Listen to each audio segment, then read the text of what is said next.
All right, students. So last week we did the Romantic Era Part 1. This week we start with the Romantic Era Part 2.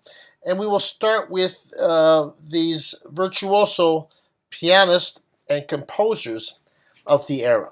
So some of the people you'll be listening to this week, you'll be listening to Frédéric Chopin. And in musical history, he's known as the Romantic poet of the piano. And basically, the reason he's called the poet of the piano and not the romantic novelist of the piano is Chopin's works are very, very smaller pieces. They are not these gigantic 30-minute, 45-minute things. They're quite on the small side, maybe anywhere from 1 minute to 5 minutes. So that's why, and his music is very romantic in sound. Now, Chopin was Polish. He was this new wave of composers and artists who really focused a lot on their particular country. So, as a Polish composer, that influenced some of his works. Chopin composed primarily for piano, where other composers did big orchestral symphonies and concertos. Chopin pretty much stuck to just the piano. He has a lot of short piano pieces, and they include things you'll find if you ever Spotify Chopin or Pandora. You'll find nocturnes.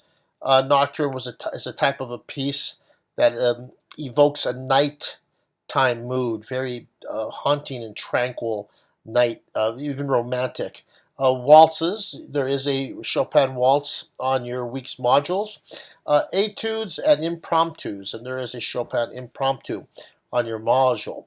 Polonaises and mazurkas are particular kinds of pieces that are inspired by Polish dance rhythms, and one of your enjoyment of music listening assignments is a polonaise. So you'll be hearing some Chopin.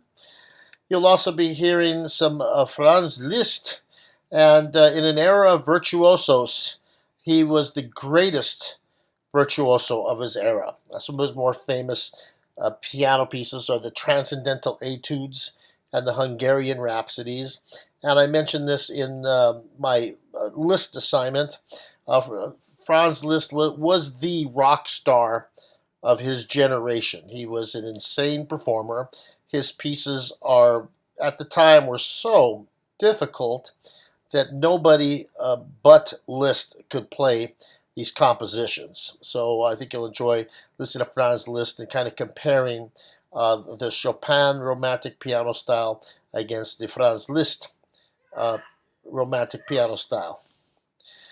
We'll also talk about nationalism, which was a movement in the Romantic era where artists, writers, and composers all used their own country's folklore, music, and dance as a source of artistic inspiration. A couple of the nationalists I've picked out for us this week are the Norwegian composer Edvard Grieg, and you will be hearing from Grieg's Peer Gynt Suite, the piece In the Hall of the Mountain King, very descriptive of a Norwegian folk tale.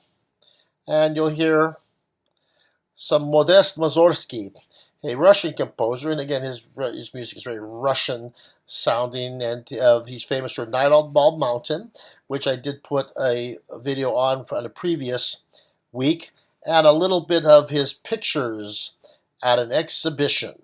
The music is very descriptive of a couple of paintings, and when you read the details of the module, you'll see what that is.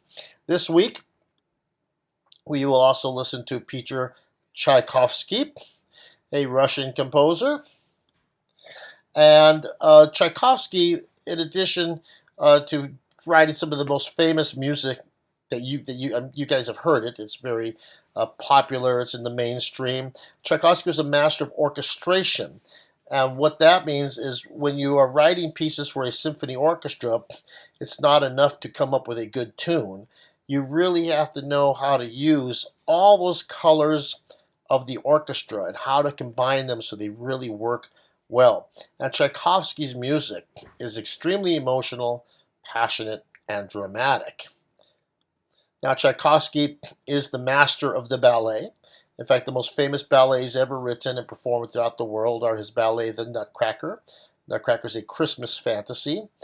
Swan Lake and Sleeping Beauty, both obviously based on famous fairy tales. Tchaikovsky also wrote these symphonic poems, Romeo and Juliet and the 1812 Overture, both extremely famous, tell great stories in their orchestral presentation. And the great thing about the Tchaikovsky is that you'll recognize the 1812 Overture, and it's very cool because it does have a canon in the orchestra. Tchaikovsky is also famous for a piano concerto, one of the greatest piano concertos ever written, a violin concerto just as famous as the Mendelssohn Violin Concerto, and 6 symphonies that are played constantly throughout the world. So that is your week's module. You have some listening and review activities. You've got a few extra video assignments where you'll watch these performances and you have a discussion. So I know you guys will enjoy this week. Have a good one and happy listening.